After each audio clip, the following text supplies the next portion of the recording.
You're right on time, and definitely that is your cue that it is definitely the summit o'clock. Thank you so much for making time. As always, my name is Eugene Anangwe. Every Wednesday night we go live, and of course we scale the heights to bring you some of the conversations that matter to the continent of Africa. Of course, we also bring those we believe have something to add in terms of their voices on this particular matters. Tonight on the program, we are having a conversation on the fourth estate in the continent of Africa. We're talking about the media. Has the media on the continent failed the test in actually trying to tell the African story or pushing the African agenda when it comes to its role in terms of the watchdog role, and of course also just promoting what is happening on the continent? This is a program that is interactive. You can always get in touch with us on our social media platforms. As we speak, we are live on our YouTube channel. Just go in there and definitely be part of the conversation. On the X platform, the hashtag to use as always is the Summit RW. I'm not alone in studio. I'm also joined virtually by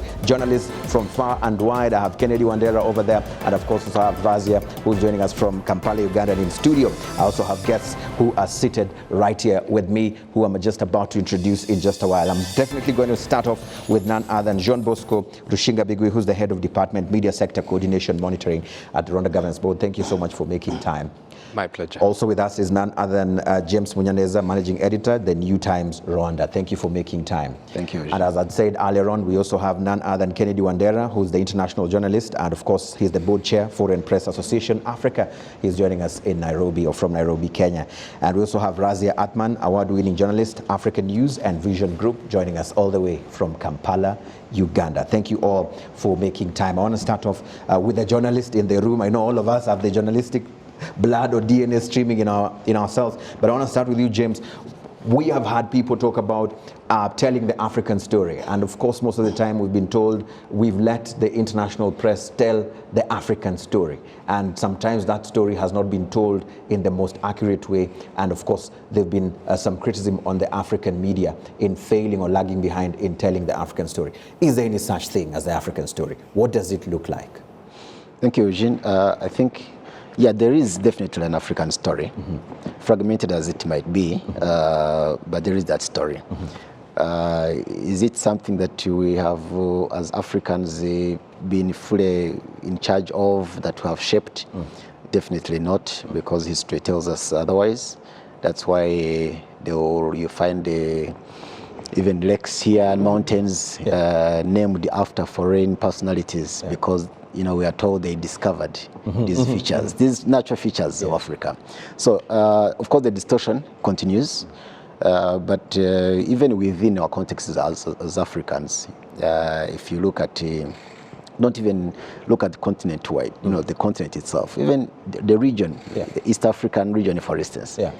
This story is itself not agreed upon by the East Africans themselves. So yes, I think there are possibilities or the ideal of telling this African story. It's a dream, but in terms of reality, you see that it is not only fragmented, but distorted along different points. Different points. So the story is there, but it's fragmented and often distorted along the way. I'll come to you, Jean Bosco, but let me just go to Kennedy. Kennedy Wandera, I mean, from where you sit, you've been wiring stories for international press as an international reporter yourself, and of course, as the role that you also play within the position that you hold. Talk to us a bit about that aspect of the fragmentation and the forces that usually cause that distortion of the African story, especially in light with what is put out there on international press. First, thank you so much, Eugene, for having me here. I don't think there is something called the African story. What I know is that there is diverse stories of Africa told by the Africans. Because Africa has a number of countries. Each country has its unique kinds of stories that come from there. And on whether these stories are fragmented when they get in the international press, I don't think so, because you and me understand that there is no international story without a local story. So most of the stories that we tell in the international press, these are stories that are breaking on the ground from the local media. But how it is presented in international press Also, maybe that is where we get it sometimes wrong, because then we get to see people wearing different lenses on how to present these particular stories. And that is one of the things that we've been trying to tell our colleagues working with the international press, to be objective, to be balanced and fair in telling those kinds of stories. Yeah. For instance, if you're telling a story about terrorism in Nairobi, why should you go and take an expert on terror in Chatham House instead of telling somebody from Nairobi to do it? Yeah. So a source lost to this, and that's what we've been arguing out here. Right. Right. Jean Bosco, from where you sit at the Rwanda Governance Board, of course, monitoring even the development and how the media is actually performing, is there any such thing when you sit in your board meetings, when you sit with stakeholders, is this a concern in terms of this is how we want our local reporters to tell our story as Africans and also as Rwandans? Is this something that is of concern for you? Yeah, definitely. As the previous speakers mentioned, there is an issue in the way Africa is portrayed in the media. By who? By the international media, and actually sometimes by our own media, but I would say imitating the international media. As we know, the way we practice media in Africa now is not in our culture, how we used to communicate. So we adopted the Western way of communicating, which is the current media. So we are struggling to put media practice in our context. How would our context be without copying? How would it look like? It looks like we have to consider our realities on the ground, because there are principles. For example, we are practicing media, we say objectivity, human rights, freedoms, and that the way people live, their level of economies and the relationship, culture, have to be taken in context. Because the way you live in USA, the way you live in Australia is not the same way you live in Rwanda. So why covering Rwanda, for example? You need to understand how is the Rwandan society and how do people behave. Just an example, we normally hear that Rwandan people do not externalize their feelings. When there is a concert, for example, music, you see people moving but not blowing out their joy, and you might feel that they are not happy. Yet, if you know their way of behaving, you might think otherwise. You might understand they are happy, but if an American look at them, he would say that those people are not happy. So you need to put in context everything you cover. Context matters. Yes.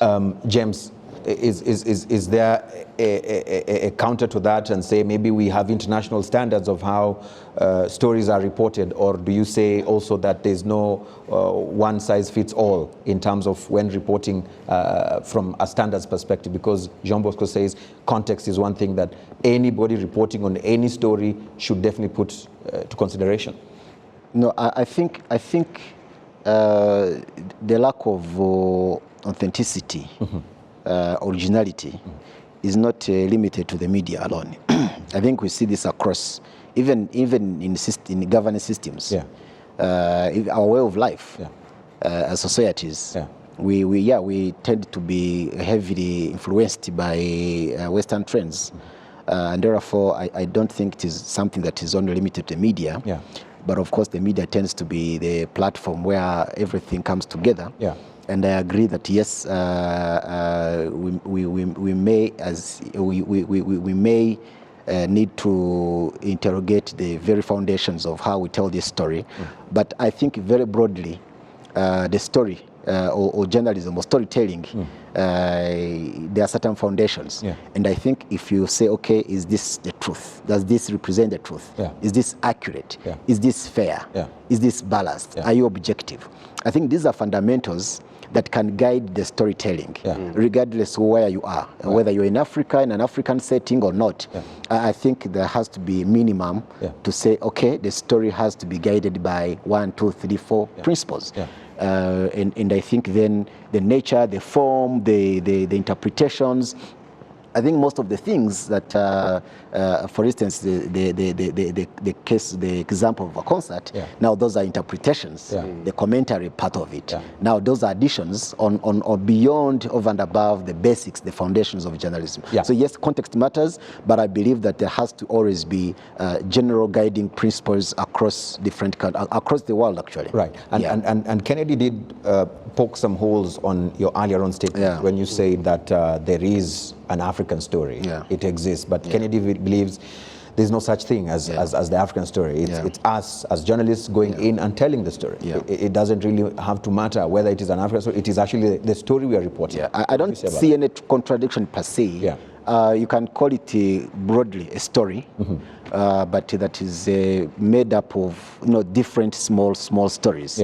And I agree that we, even in Africa, even countries that are so close to each other, geographically, that are neighbors, have different contexts, have different cultures. So those variations always be there. But I think over and above, I think the whole idea of African story was largely inspired or informed by the history of colonialization, of colonial rule.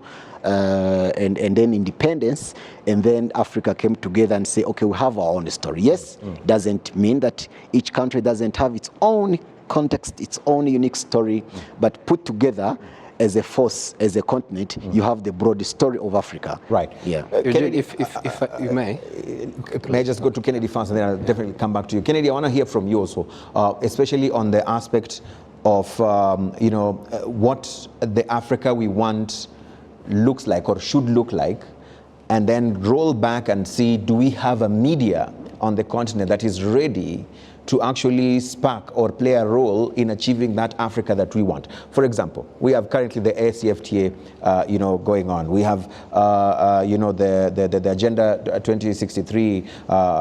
We have several other bilateral and, of course, continental level, plans for the region. But the challenge has always been, are the media players within the continent well informed, empowered, prepared enough to be able to play their role in either telling that story or playing the watchdog role in pushing for accountability of achievement of those particular commitments by the African leaders? Are we there yet as a fourth estate? No, at the moment, I don't think we are there, because we have a highly suppressed regulatory environment against the media. Take a template of be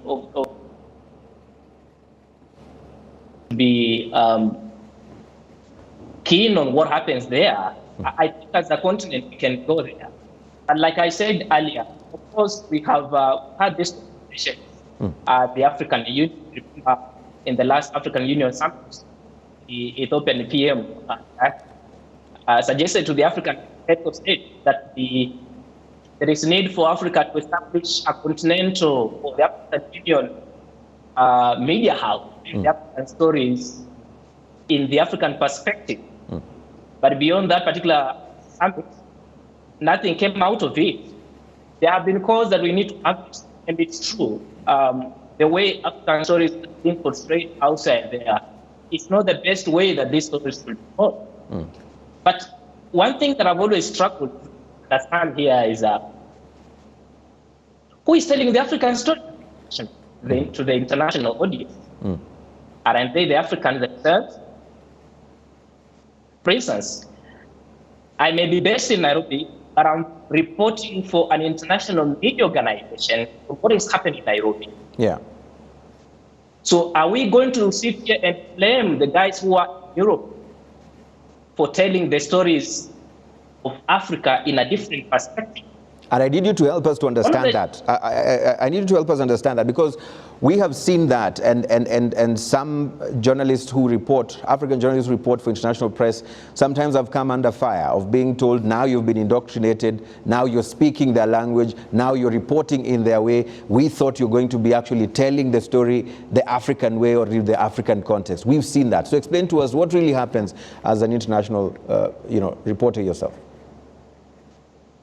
The truth of the matter is that in Africa, especially the governments are allergic to the truth. They have their own version of truth, and that's the problem. Yeah. For instance, you are telling a story, and you go to a government, ask them that I'm working on a particular story. We want your comment on this particular story before we go to the press. They don't show up. They will show up once the story has gone. But for us in the media, what we do in your absence, if it's print, we put a single line down there that there was an immediate comment from someone's office. But does the African government want that?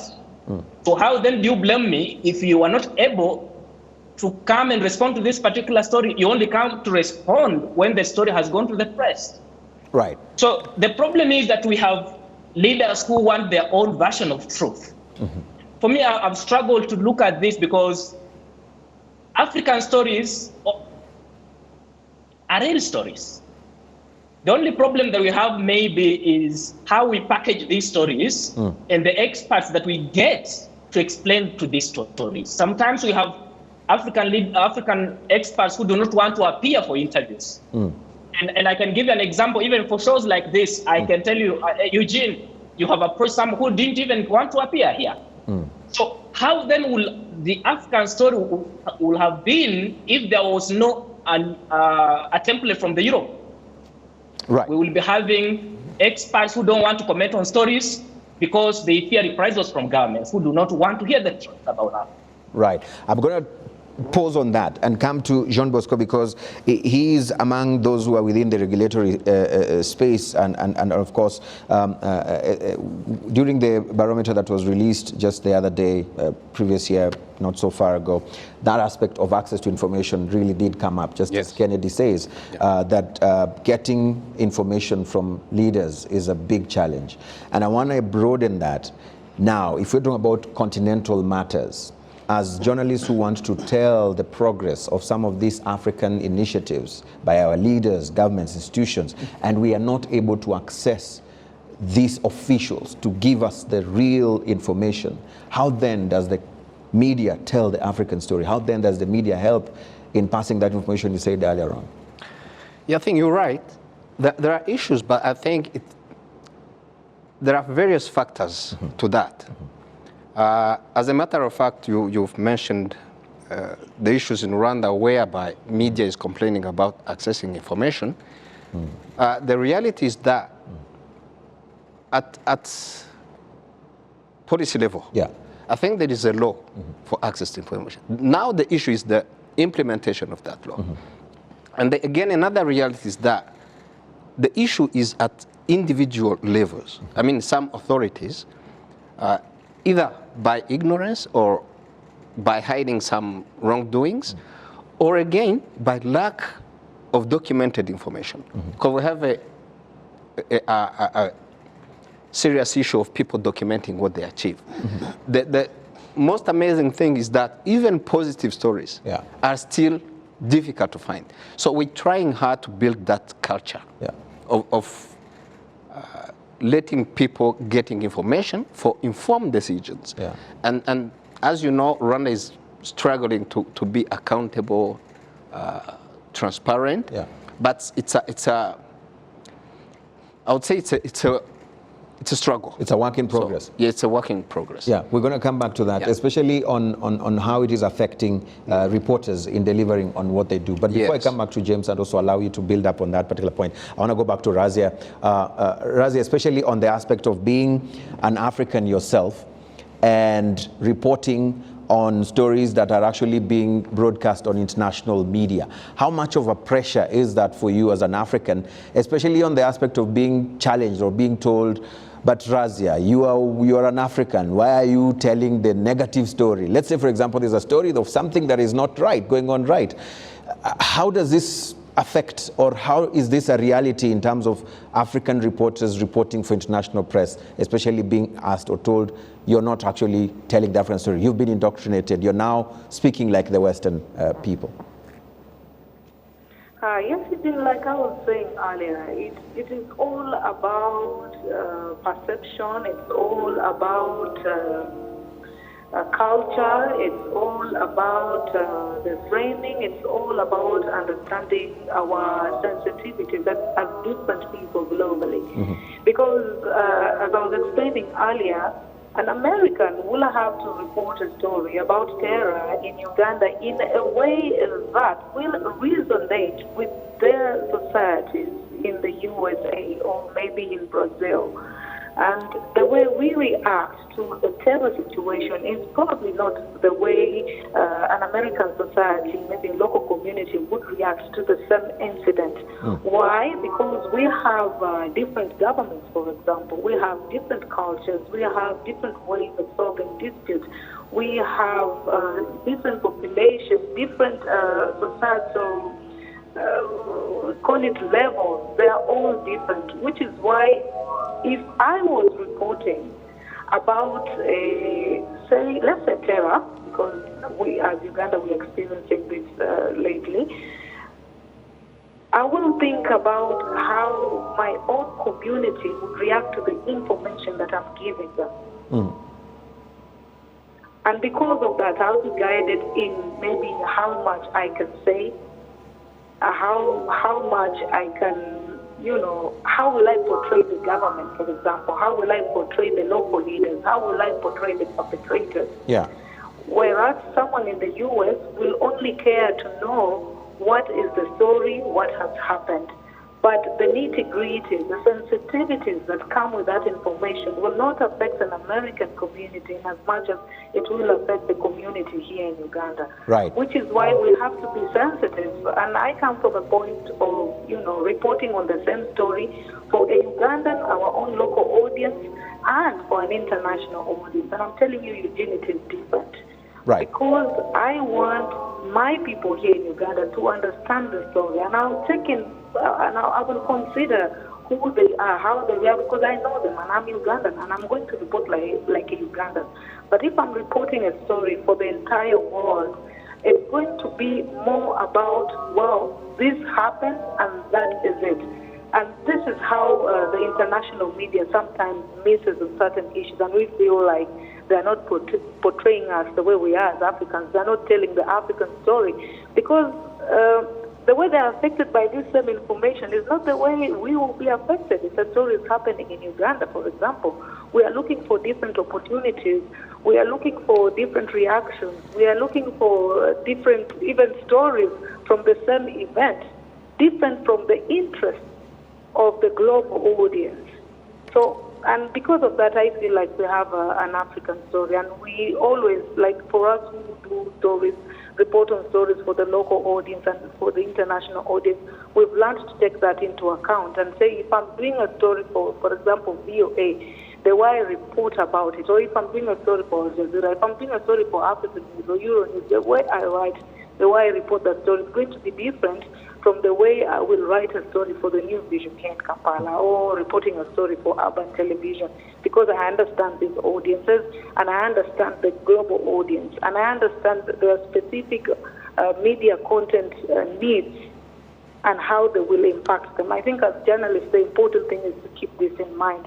But otherwise, if we report a local story the same way we report a story for the global audience, then there will be someone will be missing out. Right. Either locally will be missing out points, or internationally the audience will be missing out points, so they won't be interested. Got you. Thank you so much, Raza, for sharing that very personal, experience in your case. And James, I want to bring you in on this as well, especially on the aspect of editorial, guidance, the regulatory space, because Kennedy did mention that the challenge also we face as African reporters is also the stringent regulatory measures and the access to information itself in that sense. What role does the editorial policies play in determining or supporting the Africa or media in Africa to actually be able to tell the African story, or be able to put out the information that is really needed for the audiences to know in terms of what is happening within the continent from a developmental perspective? Thank you. Of course, that is very simple. It's there's a lot of diversity. Different media houses have different editorial lines, for instance. Yes. And but I think, broadly speaking, it's not different from the whole idea behind media practice globally. I think the trend is such that the media has largely been used as a tool globally, from Africa to Europe to America to anywhere in the world, to China, everywhere. And I think that's where we sometimes lose it or miss the point in a way that when we say, okay, African governments are not open to, practicing criticism, for instance, or the regulatory mechanisms are not progressive. Access to information is not really swift as it should be. And I think, yes, I agree, all that is happening in Africa. However, it's not only limited to Africa. It's not limited to Africa. If you want to say information on what's happening behind the scenes, how much is the US doing in support of Israel, for instance, the current conflict in Gaza, I don't think the information will be readily available. Or how much NATO is doing in support of Ukraine with the war against or with the war with Russia. Access to information there will not be as readily smooth, really. So I think there are these interests that oftentimes do shape how the media operates or do shape the narrative. And it is the same interests globally that tend to influence the media trajectory. Of course, when it comes to an African setting, oftentimes there's no strong media to push this story, through. Of course, you look at what are the dominant media houses in the world. These are media houses that have been deliberately created and promoted, supported by their governments. If you look at the BBC, VOA of this world, across the board, lately you have Al Jazeera by their own governments. Because these governments have an agenda. They have their interests. And therefore, and they understand that there is no way they can achieve their agenda without strong media platforms. Now, in Africa, we just say, okay, our story is being distorted or is being miscued or changed or told in a different way, and we are blaming the media without acting. But we do not have actually our own media to a level that they can put Africa at the same or even slightly close to this media engagement level that we see elsewhere. So I think until we get to a point where our leaders, rather than look at media as a threat, as something that is challenging their influence, or how can we build how can we make media our allies? How can we get media buy-in? How can we bring them on board on telling whatever stories that you want to tell from our own perspective? But you cannot do that without really supporting and investing and promoting the media. It could be financial, but also policy-wise and all. And then sometimes you have seen even senior government officials in Africa, generally they will look down upon their own media, and if they want to deliver or to communicate an important story, or if they want to talk about an important development, they will use the international media, and that takes away from their local media.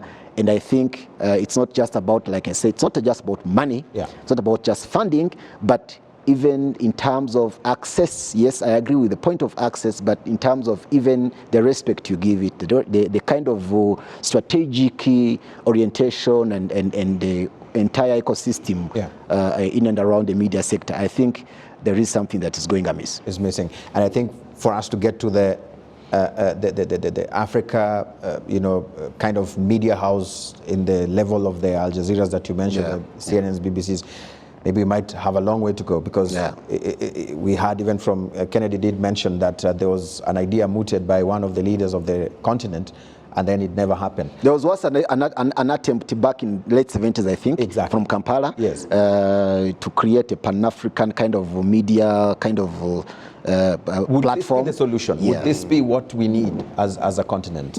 Jean? I think there are so many factors influencing the achievement of the role of the media in the Africa we want, and some of them have been mentioned. Yeah. But it's a variety of factors, starting by the readiness of the governments to be held accountable, starting by the economics. But should the media wait for the government to accept to be ready to be held accountable, or the media should do it whether they want it or not? That's one of the factors. Yeah. So the second one is the economics around the media. So if you don't have the means, how do you hold a whole government accountable? Yeah.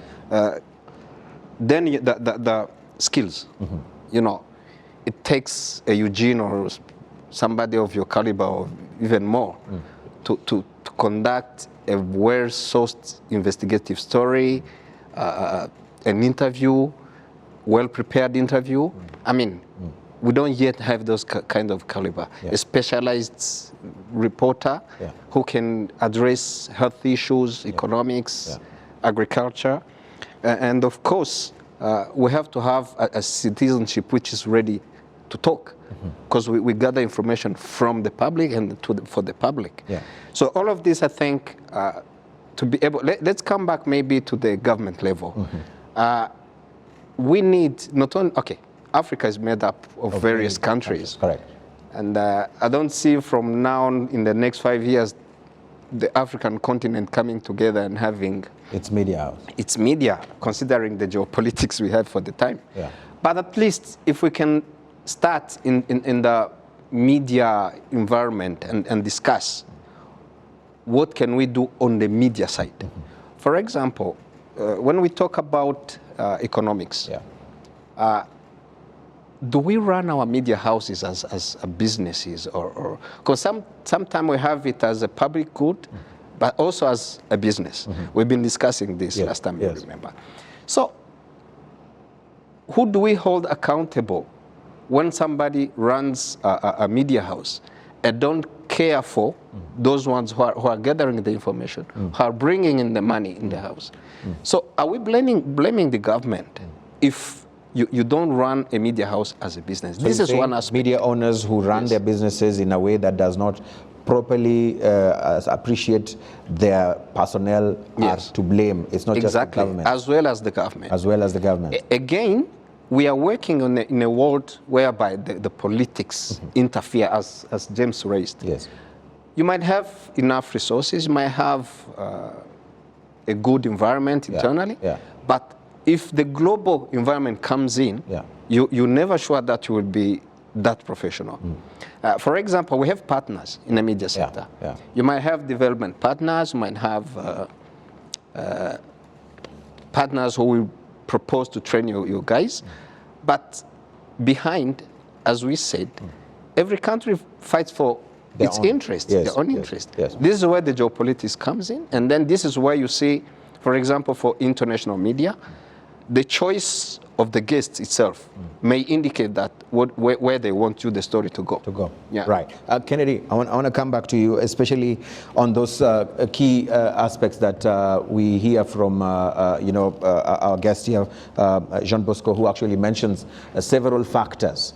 But let's talk solutions now. How do we fix those factors? Do you agree? Number one, the governments, in terms of those who are not open to criticism. Should the media wait? We've asked that question. Jean Bosco says no, they should not wait to be given permission to actually do their job as journalists. But then what do we do on the aspect of finances? We see that as a challenge also. If programs, editorial programs are very expensive, you and I know. But if they are not well funded, well financed, then how do we deal with that? So how do we deal with the issue of financing? Are we able to live to see the dream come to life of having a Pan-African media? And what would it look like? What would it take to have that kind of a media house? Maybe talk us through some of these things as we look for solutions and the way forward. What do we do? Yeah, you're right, Eugene. This is very important. Let me begin from here. Access to information is very important, and of course, we will always look for ways to get information from different sources, even if the custodian of such information are not able to move forward and provide information. But number two, you and me agree that media in Africa requires independent funding source. We have a problem because many governments are the source of advertising for media organizations. And media organizations depend on advertising as an economic stream, a huge economic stream to run their media houses. In the absence of this, media houses will not stay afloat. Yeah. So if the economic stream is completely depleted, even the kinds of stories that come out there are not going to be the stories that you want to hear or listen or get to know. So first, I think we need African media houses to have independent funding sources to help them run the affairs of the media houses. But again, we have. Why am I saying this? The reason why I'm saying this is because. Kennedy, I wanted to hold up and try to explain to us when you say independent sources of streams of money or resources. What does that mean? Because we are in an environment where we are hearing some journalists saying government should actually fund us. We want money from government. Government should put aside, some funding to go towards developing of media. And here you are saying, no, we don't want money from governments. We want money that is independent. How does that independent money look like? That allowing governments to fund activities of media houses, that would be a terrible thing to do. So why am I talking about the independent funding source? We have organizations that support media-related activities around the framework of the United Nations, which many African countries have subscribed to. Yeah. Organizations like UNESCO continue to support the activities of journalists in Africa, training and funding sources. We cannot sit here and say a government that depends on public resources to fund an independent media organization, an organization that holds government to account. It's not going to work. But they always say there's no free lunch. Even the government themselves cannot do it. Kennedy, they say there's no free lunch. There have been criticism also that even that money coming from some of these organizations, sometimes it comes with its fair share of strings. No, that's where now the editorial policies need to come in, because if you have a strong editorial policy that is used as a pedestal of running a media organization, then it works. You cannot allow an organization or an external organization to come in and give you framework on how you're supposed to run as a media organization. Come on, Kennedy. Editorially, it can't work. Some media owners will say, to hell with the editorial policy, I need to run my business. Jean Bosco did mention earlier on that some media houses are being run as business first. And so if someone is giving you the money that you desperately need to keep afloat, will you keep the editorial policy, on the way of this money? But we've seen.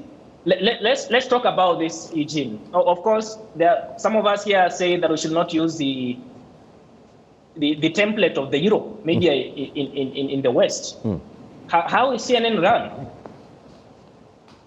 It's an independent media organization run from independent sources. It doesn't get money from the government. During elections in the US, it takes a stand against the government and says, this is the candidate we want in an election.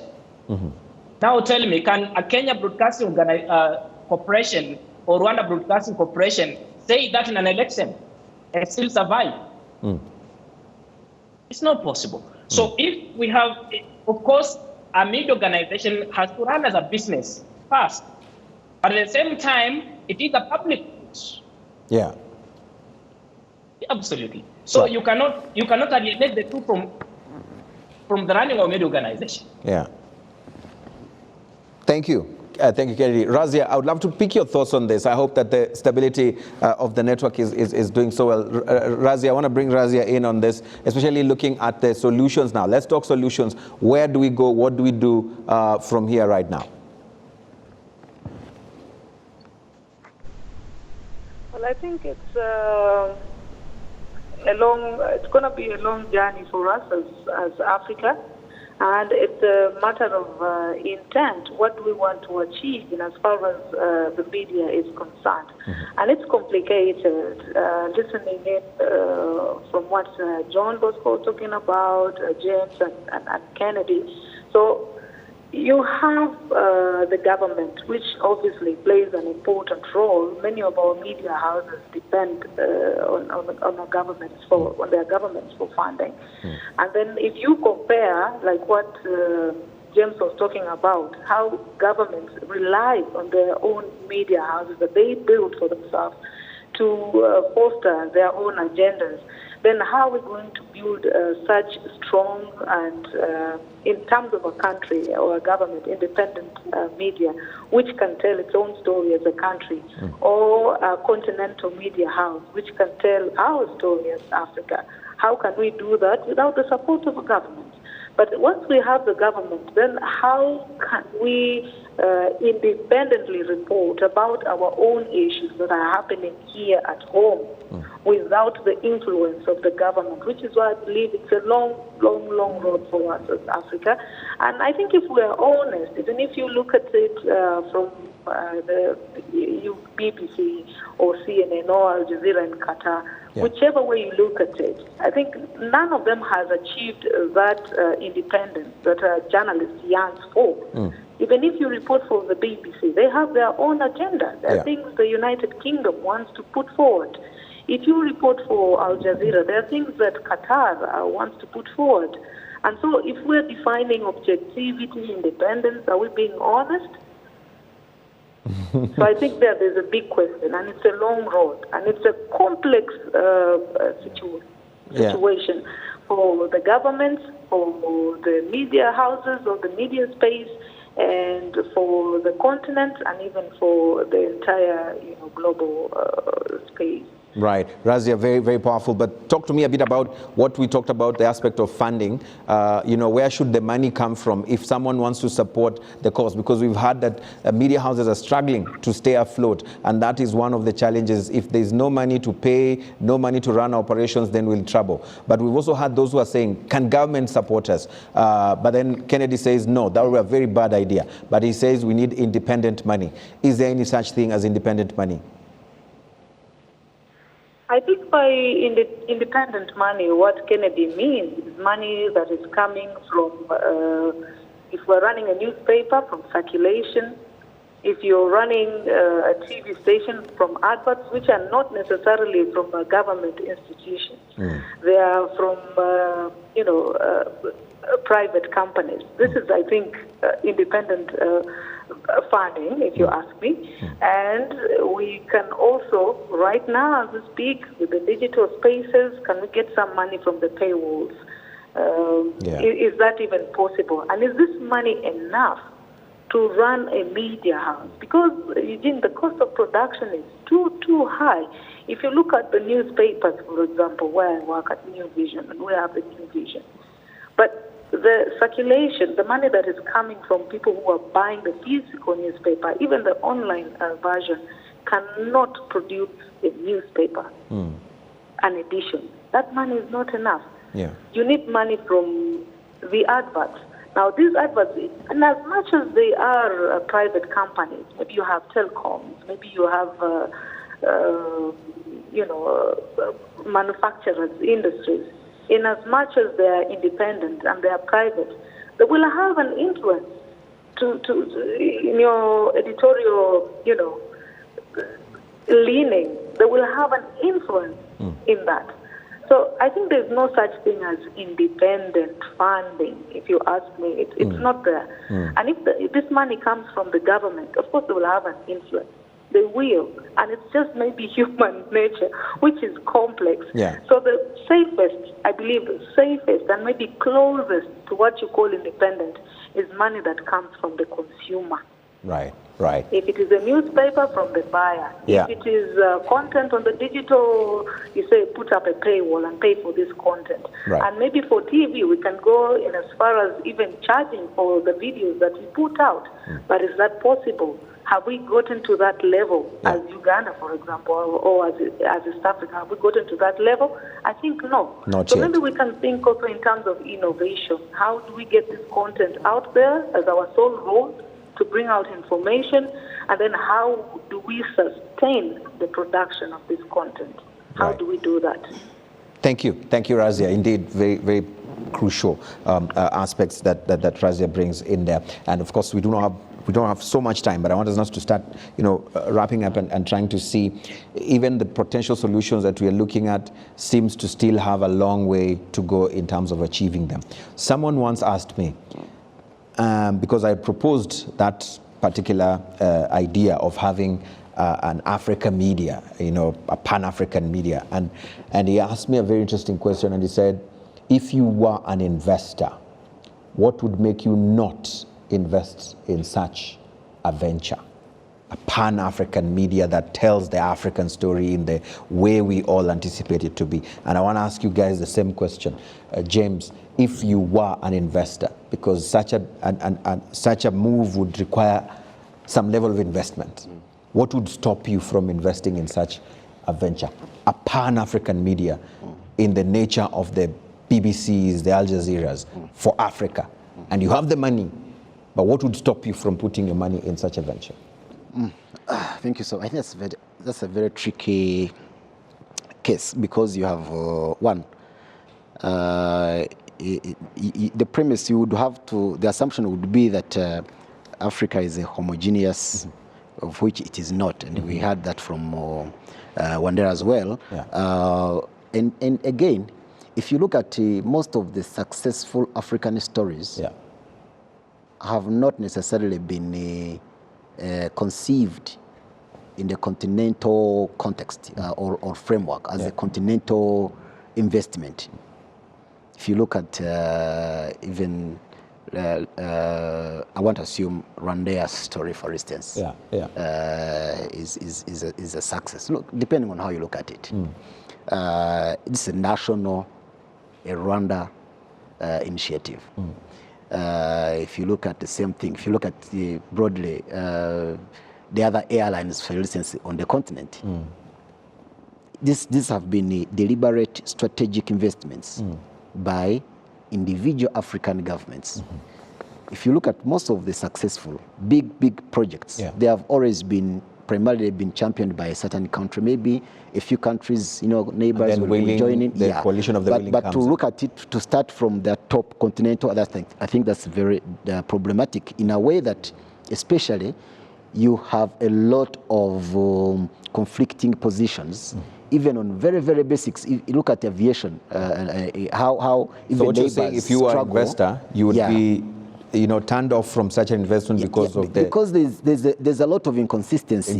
A government will come in today, they'll have this very Pan-African position. And tomorrow another government. Even one government will have two positions that are contradictory. Right. So I think there's a problem there. Just something very small on financing. I don't think anybody is saying African governments should get money and put in the media. This may have worked for the Americans, for the British way back. It may not work for us. It may not work necessarily today just like that. But you can create certain conditions. You can, you're talking about, somebody mentioned, for instance, the advertisement. I think that is an important revenue stream for media houses. So if that can, and media houses have, which is actually dying now. Of course, it is dying. Yes. Media houses have got to earn. Nobody is saying they should receive this support on a silver platter. They have to be innovative. They have to think. They have to be creative. They have to bring proposals forward. They have to make a case. Now, broadly, I think we look at media as if it is a distinct, isolated industry, and yet the media is actually a reflection of society. The media should be able to represent the interests of society. Right. And you cannot then talk of the media representing society and standing for when the society is not aligned, when the society is not at a level. You have issues of media literacy. Yeah. For instance, Yeah. even when there's content, Yeah. it's not being consumed. Yeah. So, but also the content that is being consumed, the society, the people, ordinary citizens make sense of this. Right. And if you look at the trend today with YouTube and all, I think it is there's every reason for governments across Africa and for different stakeholders to step back and say, let's have a genuine conversation. Yeah. Where do we move from here? Yeah. Yeah. Interesting. John Bosco, what would you say if you were to invest in such a venture? Why I ask this is for us to point out what are the things we need to fix if we are to achieve such an ambition. I think, first of all, there is something we have to agree on. We have to find a way of striking a balance between professionalism and survival in the media industry. Because if you want to be professional, you mentioned it, Yeah. it's costly. It is. Information is costly. Yeah. And again, at the same time, we need to remain professional. We need to have various sources of funding. And I agree with my sister Razia when she said that there is no such independent source of evidence. Yeah. Everybody investing money in the media would like to control it, whether you like it or not. An advertiser would want you to just portray him positively. You know the stories with the telecom companies around here. You know the story with the development partners. We know. So again, I think finding a way of somehow remain editorially independent without having money will always be problematic. Be a challenge. So if you have cash, but you want to operate in a current African environment, it will take you to think twice. Or as you, maybe James mentioned, you need to start on a pilot phase, for example. You go maybe in a conducive environment. When I talk about conducive environment, do you have a government which is ready to be held accountable? I think there are some governments who are ready to do that. And then maybe try to expand from there. But for me, the need is there. The need is there. When everybody is talking about the African story, is that we have the impression that there are so many things happening in Africa that is not portrayed. But how do we put up a structure, a mechanism, where we tell those stories, but which is viable? This is the equation we have to solve. Right. Yeah. I'm going to come back to you on that. I want to go back to Wandera, especially on the aspect of partnerships, because this is where I'm driving at with this question. What can we do, or what should we be doing in terms of trying to strike the meaningful partnerships within media houses across the continent? Why would we have, a certain media house operating in Uganda having to send a whole crew to Rwanda when there could be a collaborative mechanism that a station in Rwanda can be able to link up? For example, even this conversation, this show, what is stopping us from having this show running across different platforms across the continent so that we are able to have Pan-African conversations? Where is the challenge? Where is the gap? I wanted to first have Wandera on this, but if we have Razia, maybe you can take it up because I see you on the screen. That's an interesting question, Eugene. Of course, collaboration is where media houses are going, not just within Africa, not just within the region East Africa, but also globally. So, but to run the same content from, for example, RDS, and then have this content on, say, RwandaTV in Uganda or on the Zimbabwe television, I think to produce content that will resonate with these different audiences will be much, much more expensive. Like this particular show, of course, this was expensive, to get all these guests from different countries with all these technological challenges and putting them together for just one show.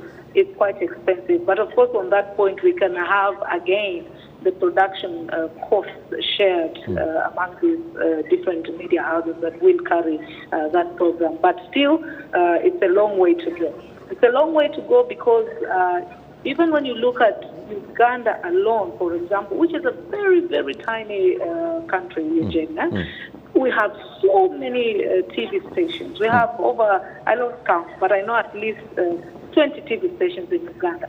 And all these TV stations are competing for the very few, maybe 10 or 15 million people who are watching television. Yeah. So if you have the same product, and let me call a TV show the product. Yeah. So if you have the same products on all these stations, then you will be dividing. You will be, some people will call it, stretching out thin in as far as reaching your audience is concerned. Because unless we decide and say, let's cut down on the media houses, but as long as we have 20 TV stations in Uganda, and then we have, 20 in Kenya, we have how many in Rwanda, it won't work, Eugene. Even as the audience, will be confused. Right. Who do you want us to watch and where? So you have like 10 people watching a show, and then 10 people watching the same show in another country. And like that, then it won't be sustainable in as far as the business sense is concerned. But for the question of an African channel, an African media house, I think it is possible. I believe in it. And I think it's very possible. Yeah. It is just a matter of one country deciding to take it up. Right. Of course, if we want to do it as a continent together, then it will be more complex. But a country can push that. And I like what Citizen is already doing. It's collaborating with some channels in Kampala. I see even South Africa it has a channel that is already collaborating with channels across Africa. Yeah. And so there is hope, Razia. There is hope. A positive direction, or possibilities. Right. Thank you. I want to come to Kennedy and we close this off because, Kennedy, I want to hear from you the way forward in terms of the aspects of collaboration. What can we do today as journalists from across the continent in putting our heads, forces together in trying to actually demystify, diffuse the misreported misconceptions about Africa? What can we do within our means and reach today? The most important thing, I think, for us is to just understand that Africa is made up of different African countries that have different stories to be told. And this is what I've been sharing with our colleagues like Razia. We should not be shying away from our problems. But at the same time, we should also be paying attention to the solutions that we provide to the world. Africa is not just known by forests. Africa is not just known by corruption and poor governance. And I've been telling our colleagues in the international press, we have young and innovative Africans. Look at during COVID-19, the kinds of innovations that they did. We are talking about Africa that is rich in terms of tourism. Rwanda, Uganda, Kenya, Tanzania. So why are we so obsessed with despots and which we are framing to be an African world when we have despots in other parts of the world? So I think it is us who fight for the international press to look at ourselves and the kinds of stories that we are bringing to homes to the international press. The problem we had sometimes, we were talking about monkeypox the other day, but we had a media organization, instead of reporting a monkeypox in London, but using the images of a patient with monkeypox in DRC. What do you call that? So there have been challenges, but again, because it's us who are writing these stories, we need to look at ourselves and imagine the kinds of story and the impact that we are putting out there on the story that we do. But we can do it. We can do it. Maybe first, in terms of affiliation, I think the production and distribution costs may be the challenge, but we see organizations like Voice of America affiliating with organizations like NBS in Uganda, KTN in Kenya, and many other video organizations. So it is possible. The only problem that we have here maybe is that's a highly regulatory environment that tries to other organizations from existing different countries. Right. Thank you so much. Thank you so much. I'm told we are really out of time. And of course, I want to say thank you, all of you, for making time, of course, for being part of this prayer conversation. Jean Bosco, thank you so much for accepting this invitation and, of course, for honoring the invitation. Of course, James Munyaneza, also thank you very much for making time. We want to say thank you to Razia Atman, who joined us from Kampala, Uganda, and, of course, Kennedy Wandera, who joined us from Nairobi, Kenya. We want to say thank you. We start these conversations right here on the summit with an aim of not ending them right here in these 4 walls. The conversations must continue. They have to go on, because if we continue talking, we are happily and easily able to start coming to a point of conclusion and solutions to these issues. We'll see you again next time, same place. Of course, as always, my name is Eugene Anangwe. Goodbye for now.